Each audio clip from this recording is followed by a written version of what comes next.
শুক্রবার 11ই এপ্রিল তখন সল্টলেকের এসএসসি ভবনের সামনে বিক্ষোভ দেখাচ্ছেন চাকরিহারা শিক্ষকরা।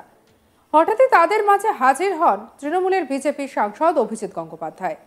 একটি গাড়ির ওপর উঠে তখন তিনি মুখ্যমন্ত্রী মমতা ব্যানার্জিকে সরে যেতে হবে বলে ভাষণ দিচ্ছিলেন। এই সময় হঠাৎ করে সাংসদের পাশে থাকা একজন চাকরিহারা শিক্ষক বলেন, প্লিজ বলুন স্যার, আপনি কেন্দ্রীয় সরকারের একজন এমপি, রাজ্যের একজন এমপি, আপনি চাইলে আমাদের যোগ্যদের বার্তা আপনি বলতে পারেন। এখানে প্রধানমন্ত্রী এবং রাষ্ট্রপতির কাছে তাদের বার্তা তুলে ধরার জন্য সাংসদকে অনুরোধ করেন চাকরিহারা শিক্ষকেরা।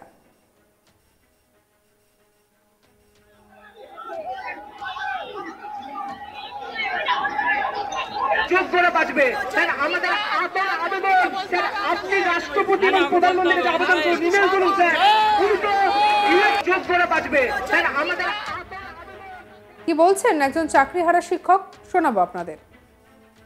যোগ্যরা বাঁচবে স্যার, আমাদের আবেদন স্যার, আপনি রাষ্ট্রপতি এবং প্রধানমন্ত্রীর কাছে আবেদন করে ইমেল করুন স্যার, উল্টো যোগ্যরা বাঁচবে স্যার। আমাদের আবেদন স্যার, আপনি রাষ্ট্রপতি এবং প্রধানমন্ত্রীর কাছে আবেদন করে ইমেল করুন স্যার, উল্টো। সল্টলেকে এসএসসি ভবনের সামনে তখন জমায়েত চলছে আন্দোলনরত চাকরিহারা শিক্ষকদের। নিজেদের চাকরি ফেরানোর দাবিতে সরব হচ্ছিলেন তারা। উঠছিল যোগ্যদের তালিকা প্রকাশের দাবি। আর এই পরিস্থিতিতে শুক্রবার 11ই এপ্রিল আন্দোলনরত শিক্ষকদের মাঝে এলেন বিজেপি সাংসদ তথা প্রাক্তন বিচারপতি অভিজিৎ গঙ্গোপাধ্যায়। চাকরিহারা শিক্ষক এবং শিক্ষাকর্মীদের পাশে থাকার বার্তা দিয়ে এদিন যোগ্য প্রার্থীদের ওএমআর শিট প্রকাশের দাবি তোলেন অভিজিৎ। আর এর জন্য রাজ্য সরকারকে 2 ঘন্টার সময় বেঁধে দেন প্রাক্তন বিচারপতি। এই 2 ঘন্টার মধ্যে যদি রাজ্য সরকার স্কুল সার্ভিস কমিশনকে ওএমআর শিট প্রকাশের নির্দেশ না দেয় তাহলে রাজ্যের মুখ্যমন্ত্রীর পদত্যাগের দাবিতে সরব হবেন বলেও হুঁশিয়ারি দেন অভিজিৎ গঙ্গোপাধ্যায়। এদিন চাকরিহারা আন্দোলনকারী শিক্ষক শিক্ষিকাদের সামনে এসএসসির 18 নম্বর ধারাটি পড়ে শোনান। তিনিও জানান এই 18 নম্বর ধারা অনুযায়ী রাজ্য সরকার কি করতে পারে। তিনি বলেন, আমাদের দাবি মুখ্যমন্ত্রী মমতা ব্যানার্জি 2 ঘন্টার মধ্যে এসএসসিকে নির্দেশ দিন যাতে স্কুল সার্ভিস কমিশন বাধ্য হয় তাদের কাছে যে ওএমআর শিটের স্ক্যান কপি আছে তা প্রকাশ করতে। কি বলছেন শোনাবো। এখন আমাদের দাবি যে সেকশন 18 অনুযায়ী মমতা বন্দ্যোপাধ্যায় এখনই 2 ঘন্টার মধ্যে, 2 ঘন্টা সময় আমি তাকে দিলাম, 2 ঘন্টার মধ্যে এই ডিরেকশন স্কুল সার্ভিস কমিশনকে দিন যাতে স্কুল সার্ভিস কমিশন বাধ্য হয় তাদের কাছে যে হোল স্ক্যান কপি আছে ওএমআর শিটের সেটা পাবলিশ করে। যদি তা না দেন তাহলে বুঝবো মমতা বন্দ্যোপাধ্যায় যে ভাওতা সেদিন দিয়েছেন নেতাজি ইন্ডোরে, সেই ভাওতাবাজিও এখনো চালিয়ে যাচ্ছেন এবং সেটা চালিয়ে যেতে ইচ্ছুক। তিনি চাকরিহারা, যোগ্য চাকরিহারা যারা তাদের পাশে আসলে দাঁড়াচ্ছেন না। তিনি আসলে চিন্তিত যাদেরকে তিনি এবং তার দল চাকরি বিক্রি করেছিলেন তাদের নিয়ে। এই যোগ্য প্রার্থী যারা আজকে এখানে ভিড় করে আছেন তাদের নিয়ে নয়। ফলে 2 ঘন্টার মধ্যে এই ডিরেকশন আসতে হবে। আমরা খোঁজ নেব এই ডিরেকশন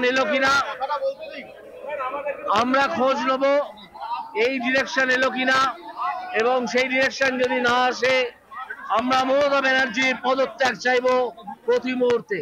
মমতা ব্যানার্জিকে এই জালিয়াতি করার জন্য, এই চাকরিহারাদের সঙ্গে ভাওতাবাজি দেওয়ার জন্য, এই অপরাধে আমরা তার পদত্যাগ চাইছি।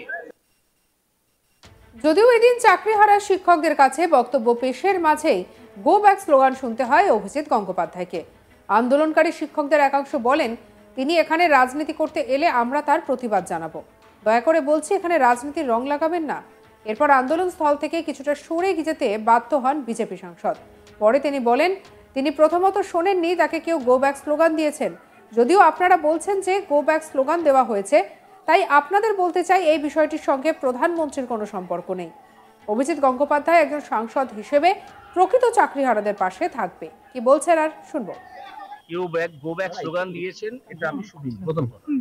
দ্বিতীয়, আপনারা যখন বলছেন যে গো ব্যাক স্লোগান দিয়েছেন, আমার মনে হচ্ছে এই গো ব্যাক স্লোগানের সঙ্গে আমি যখন ওই আমাদের আরজি করের কাণ্ডের পরে বউবাজার সিটে গিয়েছিলাম, তখন একদল নকশাল এবং একদল এসইউসিআই এর ছাত্র, এসইউসিআই ছাত্র সংগঠনের ছাত্র, তারা আমাকে গো ব্যাক স্লোগান দিয়েছিল, যদিও আমি সেখানে গিয়েছিলাম সহমর্মিতা জানাতে।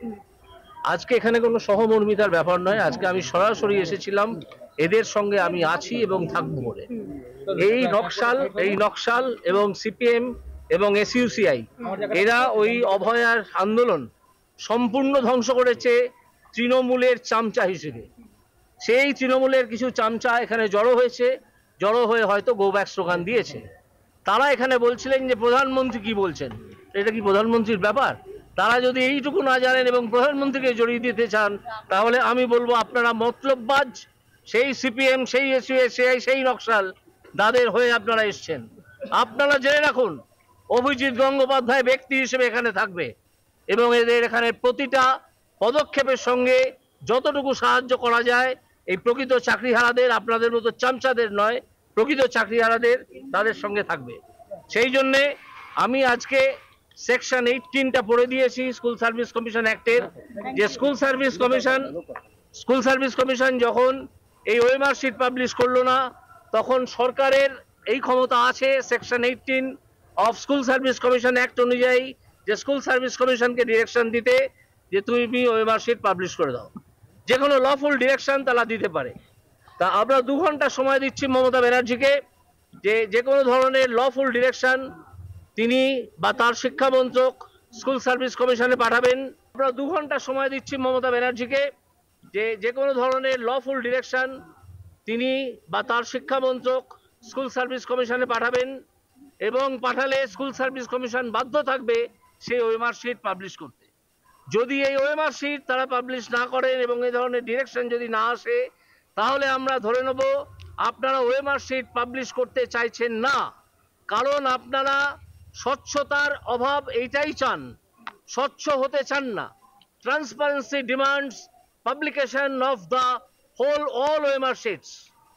আপনারা স্বচ্ছতা চান না, আপনারা যারা চাকরি কিনেছে তাদেরকেই রক্ষা করতে চান, যারা সৎভাবে এই যে ভালো ছেলেগুলো চাকরি পেয়েছে তারা যে রাস্তায় বসে আছে তাদের পক্ষে কোনো কাজ করছেন না।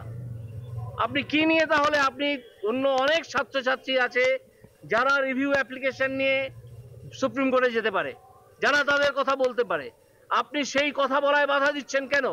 ওএমআর শিট আপনার পৈতৃক সম্পত্তি নয়, ওএমআর শিট রাজ্য সরকারের কোনো ব্যক্তির পৈতৃক সম্পত্তি নয়, ওএমআর শিট ছাত্রছাত্রী যারা ক্যান্ডিডেট ছিল তাদের সম্পত্তি, তাদের সম্পত্তি আপনি আজকে ওয়েবসাইটে আপলোড করবেন না কেন? সঙ্গে রাখুন আজ তাক বাংলার ইউটিউব চ্যানেলকে। অন্যান্য খবরের জন্য লাইক, শেয়ার, সাবস্ক্রাইব করতে ভুলবেন না।